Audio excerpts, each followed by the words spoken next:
Good morning, everybody, and welcome to Living Astrology with Janet Hickox. Grab your cup of coffee or your tea, sit back, and let's chat about what is happening up in the sky above us today, August 5th. And I hope everybody is having a good day so far. We are now with the moon in the sign of Pisces, so energy has changed and shifted. I hope everybody can feel that. And not in a negative way, right? Not in a conflicting or contentious sort of way. It is just different. And I felt that this morning when I woke up from some very odd dreams. Don't even remember the details of this one.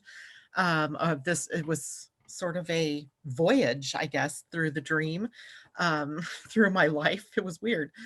So hopefully everybody's doing well. And let's see who's checking in early with us this morning. Amy Energy, good morning to you. Debbie Tibbetts Tumiel, good morning. It's good to see you. And I'm sure there are others that will check in with us here shortly. So today we're going to talk about a couple of things. One, of course, we're going to talk about the moon. And the only aspect she is making today is a sextile to Uranus, which is a lot, right? When you think about what Uranus represents. But also we'll talk about what is the moon, what is the feeling of the moon, what is our emotional subtleties that are going on with the moon in Pisces. And then we're going to switch over to human design today as the gates for the nodes have shifted into the 12 and the 11 from the 10 and the 15. And the sun and the earth have also changed gates and start our week of collaboration and deep listening, which we did yesterday. I just felt like yesterday was a day we really needed to hear the message about listening, because that was the energy of the Pleiadian calendar. It was the energy in a couple of the transits that we were experiencing. And knowing, of course, that the earth was about to shift into that particular gate also made it prudent that we talk about that. So we'll have that to talk about today, as well as what the Pleiadian earth energy is for the day. So it is not a very strenuous day by any stretch of the imagination. In fact, today, tomorrow, and even some early morning part of Friday are really an easier sort of time. It doesn't mean that we don't have things happening. It just means there's not whatever's been already put into motion is in motion. There's not a lot more put into motion. But as we move into the weekend, of course, we'll have the moon transiting out of Pisces and into Aries, and then coming into eventually that square configuration with our planets in Capricorn, as well as the moon meeting up with Mars and with Eris and Black Moon Lilith. Yay! So the weekend could be a little bit different story than what it is that we have today. So enjoy the peace and the quiet while you have it. So let me check in again really quickly, saying good morning to the rest of the people joining us. Jennifer Peachy, good morning. Loanne, good to see you. And so let's just start with what's going on with the moon, because the moon, I'm trying to organize the broadcast in the morning so that our most important things are sort of put up at the top. But I'm also thinking that maybe the daily astrology itself should be at the top, because fewer people are here in the very beginning in the morning. So I don't know, but that's what I'm going to do this morning. I'm going to jump right into the daily astrology, because the meat and potatoes of what I really want to talk about today has to do with human design. So I want to make sure the most number of people are here in the broadcast to hear that part. So the moon is in Pisces, and Pisces, being the last sign of the zodiac, brings things into a sort of completion.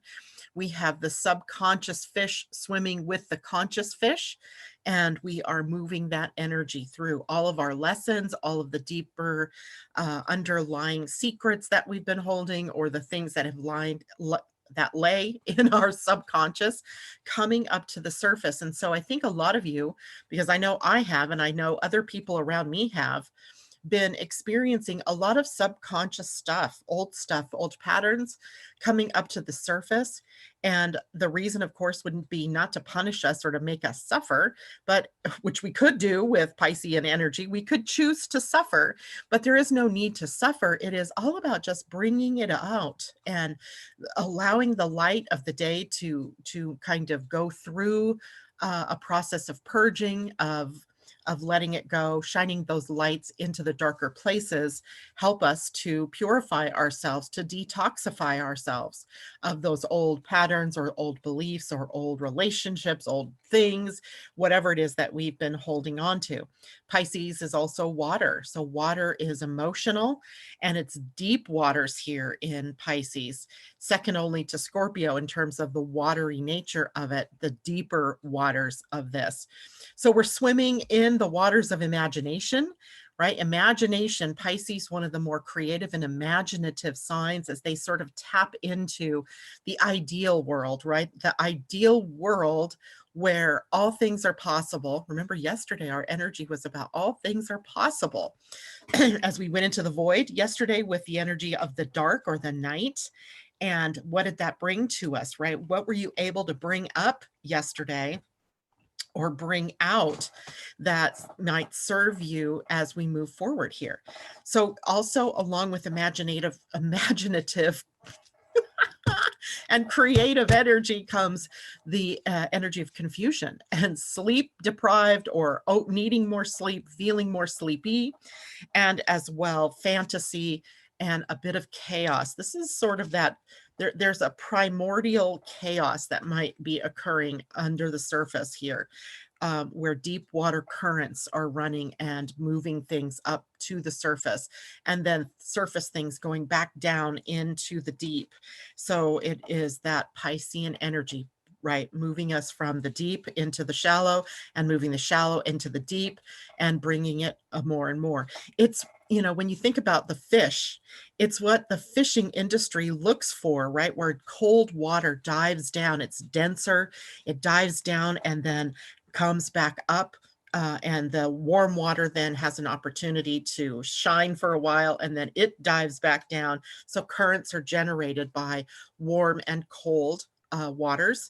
And the same thing here, right? We might think of the warm as when we're in the conscious mind, and the cold when we're more in the deeper subconscious minds, and how that rolls through different cycles to bring stuff up. Chaos is just a part of that, right? It stirs the pot, it brings things to the surface. Pisces also rules those states of joy that we can get into, bliss and ecstasy, that just joyful happiness, that inner happiness that for no reason at all, you might just be feeling that exuberance and that wonderful inner happiness that just exudes out of you.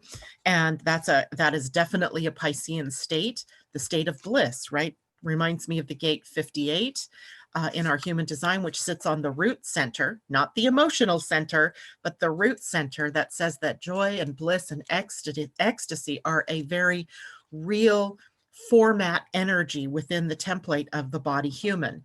So it's not something outside of you that brings you that joy or that happiness. It's coming from within you as an energy that just is already there. It just needs to be brought up and out. Well, today's a day to bring that up and out. Pisces also rules universal love. So bigger concepts of love, not just, we love one another here, but this universal energy of love. And in that, we have that connection to our higher power.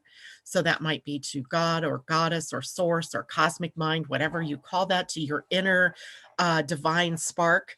And in that then is this energy of surrendering, of trusting that everything that is going on the planet, in your own personal life, is happening exactly as it was meant to happen for your highest good, right? This is not the karmic hand coming down and swatting you. This is really about what are you learning and how can you take what you've learned and apply it to your life and make changes, right?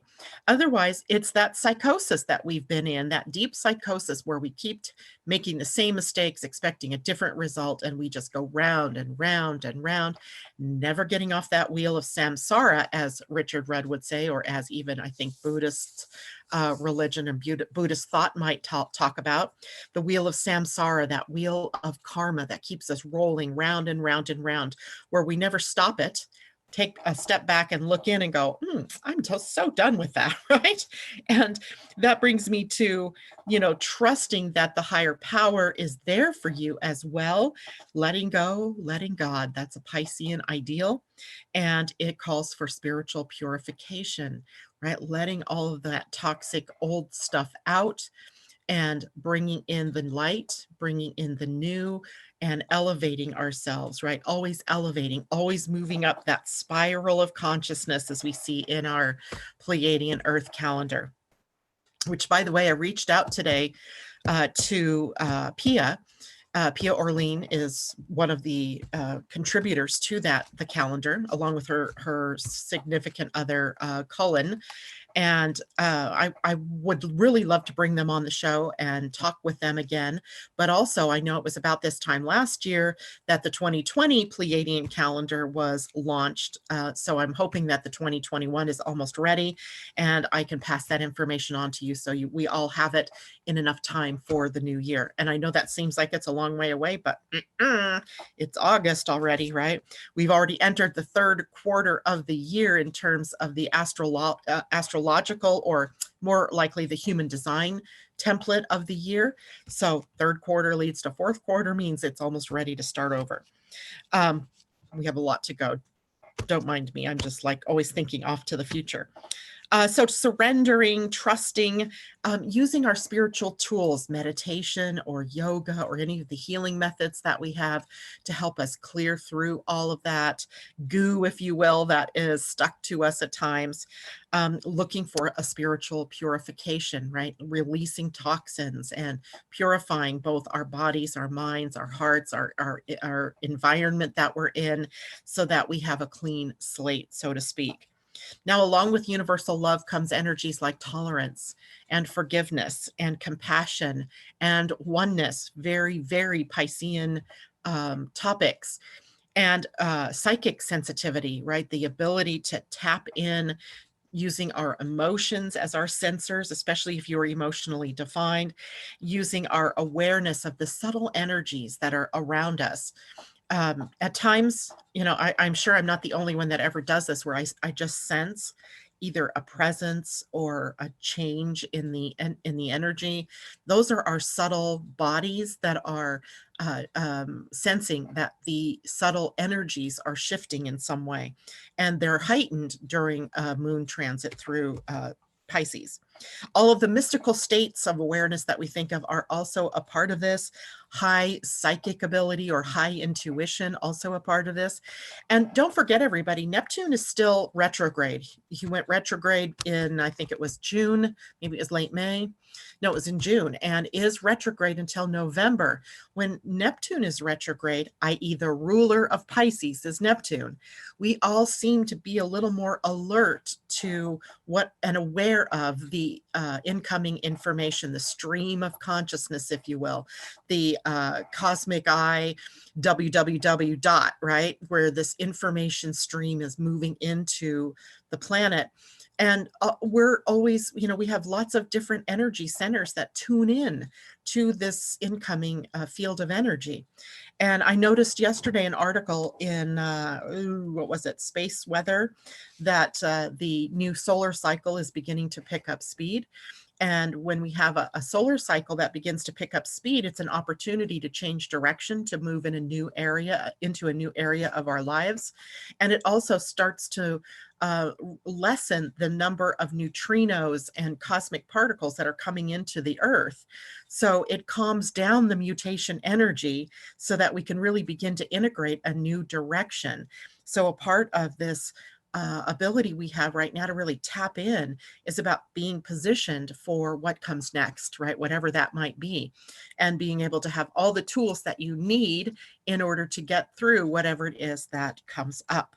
So we have high psi and we have high awareness, and all we have to do is tap into it. The moon in Pisces, just reminding us of that little factoid so that we remember that when we're feeling this energy, that it's really truth, right? It's truth, and it's putting us in the way of knowing which way to go, what to do, who to be with, etc. Now, of course, along with any sign change comes the emphasis perhaps on the more negative qualities, not for punishment again or not for suffering, but just for us to understand ourselves more, to really see what is going on. And of course, Pisces energy takes us into the role of the victim. The victim and the martyr energy comes through here, and we can take a look at where are we still playing in that role? Where are we still holding on to that sort of victim consciousness? Along with that victim mentality, we need to identify procrastination in our lives. Pisces sometimes puts off until tomorrow what it doesn't want to do today. And if that's the case, it might be better to just greet it head on. Its opposite point, polar point, is Virgo. Virgo just does, right? Whatever's in front of it. Pisces puts it on the back burner, hoping not to have to deal with it, but eventually will have to deal with it. So if there's something you've been procrastinating on or putting back, watch for more of that kind of behavior. Panic and anxiety are also a part of the more negative aspects, particularly if you're getting up in your head or you're getting into that victim mode. So you're going to want to watch for that. And disappointment, another big one that comes in through the Pisces shadow. What are you disappointed in yourself or in others or in your life in general? And what is that disappointment about? Because I think, in that disappointment comes the addictions and to the self-deceiving sort of energies that we pop into, or where others can easily deceive us. We're gullible to some of that when we have a moon moving through Pisces. And the source of that isn't that you're bad or you're wrong. It's not that at all. It's that we see through a lens, all of us see through a lens of ideal or the idealistic or the idealism. And we also see through the filter of realism. And where those two sometimes come crashing into one another, where maybe I had these very romantic notions about what relationship is, and I totally overlook all of the warning bells in that other person that I'm thinking of getting into deeper relationship with. Then I go ahead and I get into that relationship from that sense of idealistic or idealism. And then the reality bites, right? It comes in and you're like, oh no, what did I do? Right? So now I'm facing a choice. I can stay in this victim mentality and still be abused or used or whatever's going on in that relationship, or I can choose to move out of that sort of field and into a more powerful place. But sometimes those disappointments add up, and we turn to drugs or alcohol or other self-soothing methods that aren't necessarily healthy for us. And we lean into that victim mentality instead of clearing it out of our field. So watch for that. And it doesn't mean that you're going to become a victim, but you may notice where that victim energy may be playing a role in your life. In the body, Pisces rules the lymphatic system, right? So our lymph nodes, all the places in the body that manufacture the white blood cells that are the immune system, right? So the immune system, we want our immune system to be strong. And part of having a strong immune system is clearing out the poisons and the toxins in your environment, from your body, from your energy field, from your home. So a part of what we can do while we're aware in Piscean energy is to let go of those things, right? Whatever it is that's toxic in your life. It also rules colds and flus. Interesting, right? With COVID virus still out there, and the feet, right? So the feet. So if you're having feet issues or your immune system is suffering, then it might be a call to let go of some things, right? It can be toxic things like stuff that you're holding on to, literal stuff like old clothes or old, paintings and pictures or whatever it is that you're holding on to. I hold on to books and my husband holds on to all kinds of gadgets like, tools and stuff. And, sometimes I look at my books and I'm like, I don't need that book, but I still don't do anything about it. So what energy are these things in your life holding on to? That might be something you can look at. The Virgo discerning eye might go, you need space on that bookshelf for new books. Make room. All right. So that's our Pisces journey. Now, Pisces moon in a sextile to Uranus might mean that there's some inner awakening going on. It's not, Uranus doesn't always waken by shock like yesterday's bomb or explosion in Beirut. Whatever reason that happened, I'm sure that had a shocking effect on the residents of that particular area. And as it is, let's see, Mars is at the gate of shock until tomorrow, the 6th. Yeah, tomorrow. So we are, still maybe possibly in our lives being shocked in some way into action, into taking a step forward. And that's what Mars would be about, right? Taking steps forward, movement, dynamic movement, meaning I'm choosing movement, and some of us need to be shocked at times in order to get into that kind of movement.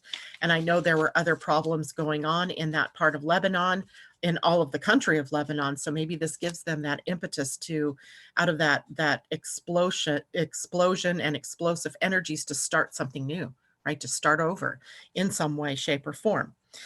So the sextile, though, to Uranus means maybe it's not so crazy of a shock. Maybe it's more just the revelation, right? The awakening within of something that gives you the insight that you need to move forward in some way, or maybe to move backwards in order to move forwards, right? We always say this in human design, and I haven't said this in a while, but a lot of the energy through the gates, through the channels and the gates, is about 2 steps forward and then 1 step back. That's sort of the path that we take, right? We jump ahead and then we discover, oops, maybe that's not so smart. And then we take a step backwards, get some more perspective, and take another couple of steps forward and another step backward. And life is like that. But it doesn't mean that we're failing. It means that we are doing exactly what happens in life, right? It moves forward and then comes back for integration or for perspective, and then moves forward again. And you're always still 1 step forward, right? You're always a forward step. So there's your Piscean energy for the day. I see more people showing it up in the morning here. Adrienne, good morning. Oh my gosh, I love your colors. Most of you guys know the story, but years ago, right around my Chiron return, and before my Saturn return, I did this very wonderful exercise where you get a giant, I got a giant board, like a 4 feet by 4 feet. And you go and you buy a lot of magazines, or you can get them free. I went to the library, and anything that they were throwing away, they gave me.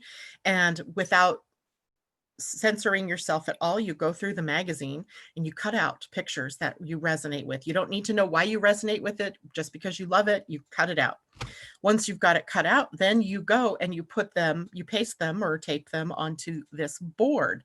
Well, when I went through that process, a couple of themes emerged. One was color, and the other one was landscapes, like the feeling that I wanted to adventure, I wanted to travel, I wanted to see other worlds and other countries and other lifestyles. So the color thing was the most interesting, because I then went to my wardrobe and saw grays and blacks and dark blues, and I went, whoa. So then I found this website that helped me figure out what my color schemes were, and they were all the colors I love: the pinks, the peaches, the blues that are more vibrant. Even black is not a bad color for me if I can pair it with something colorful. So I went through that whole process and discovered that I love color. So then I started colorizing, and if you guys saw my closet, it's in rainbow order. So it goes Roy G. Biv, right? Reds to the oranges, to the yellows, which I don't wear yellow, and then into the pinks, and finally into the blacks and the grays, or grays and the blacks. I know that sounds a little bit Virgo. I do have my moon in Virgo, but that's one thing you can do to actually discover some truths about yourself. And I had felt like I was diminishing in my life, and that was the greatest exercise ever to bring me back to who I was. And I'd forgotten how much I loved color. So there's that. Sally, good morning. And do you know the name of the Solar Plexus Authority video? I'm not able to find it. I do. I will find that for you. Maybe before we go off air, I can look. Oh, I won't be able to look at all the videos while I'm on air, but I will find that for you. It was, I can almost see it. Anyway, but I will do that for you, Sally. And Ursula, good morning. Sally also says, I think we are most vulnerable to the negative side of a sign, such as Pisces, when our south node is in there. Do others find that to be true? That is likely possible because what are you carrying in the South Node, which is often karma, experiences from other lifetimes, the places where you keep trying to do things the same way, but it doesn't work because the path of destiny is tugging you, pulling you toward that North Node, pushing you even into that North Node. So it's possible you may find there where you're spinning your wheels and not gaining traction and then getting into that, oh, woe is me sort of attitude. So definitely something that might be occurring for you there. Ursula, she says, I'm a lover of collecting books too. And good thing you've kept many of your older books as they are now priceless, right? Yes, yes, yes, yes. I was telling Ursula the other day, she had sent me a video or an article, I can't remember now which it was, by an astrologer who I thought I'd never heard of. So when I went searching for that particular author and listening to what he was saying, I realized I had a book that he'd written. And I went run into my bookshelf and got it. And when I looked it up on Amazon, it was worth $920. And I was like, what? So definitely keeping that particular book. And Adrian, yes, I have a rainbow closet too. Color is powerful. Debbie, you're a winter, so you would be great in sunshine yellow. I'm actually a spring, which is so bizarre, a spring. And no, I'm a summer. No, which one has the pink as the color? I think it's spring. And Ursula, my natal moon, Chiron, and Jupiter are in Pisces opposite the sun in Virgo. The seesaw is a rockin'. I bet it is. I bet it is. Very pale yellow. I should try yellow, Debbie. Maybe I'll do that next time I decide I need to buy a new shirt or something. Okay, let us do a transition now over to some of the human design things that have changed up. And you know what I did not do this morning? I did not bring up the human design chart for the day. How silly of me, because I knew I was going to focus on this. It was a very odd morning for me, you guys, because every morning I do not eat breakfast. I'm not really a big breakfast eater. I will eat breakfast, but it's not my favorite thing to do. And I've been seeing a nutritionist to help me get on the right track nutritionally. And yesterday was my appointment with her. And it's only my second appointment with her. So it's not, it's not like I've been seeing her for very long. So she doesn't know me very well. But one of the questions she asked me was about breakfast. And I said, I don't want to eat breakfast. So, but she said, it's a part of, being healthy and what have you. And I said, but anyway, I agreed I would try this out. So I took the afternoon yesterday and I pre-made food for breakfast. I have an Instant Pot. I popped in some eggs and made sous vide, which is something Starbucks does. They're little egg bites, right? They're small. They're size of a marshmallow, and they're packed with, I put bacon and bell pepper and onion and mixed it with the egg, and then cooked up ahead some sausage links. And so I could actually easily just put these things on a plate and eat them. So I actually ate breakfast this morning, but that took more time away from what I was doing, preparing. And that was sort of an unexpected, oh yeah, I have to make time now to eat breakfast, because I agreed I would do that to see how it might affect my physical being.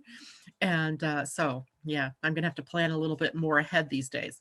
So let me share my screen now, and I'll bring up the human design chart. And, oh, maybe I won't. Maybe I should find it first. There we go. And there we go. All right, now I'm going to share my screen, and you guys will be able to see the human design chart and the changes that it has brought up for us. Share. Did my computer freeze? What on earth? Well, Zoom isn't. Oh, no.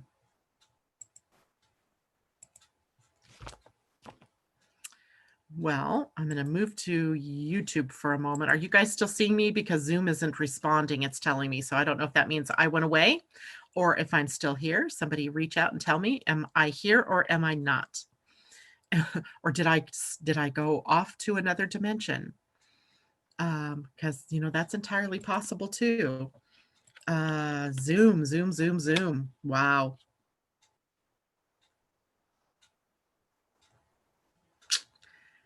Yeah, I think I might have to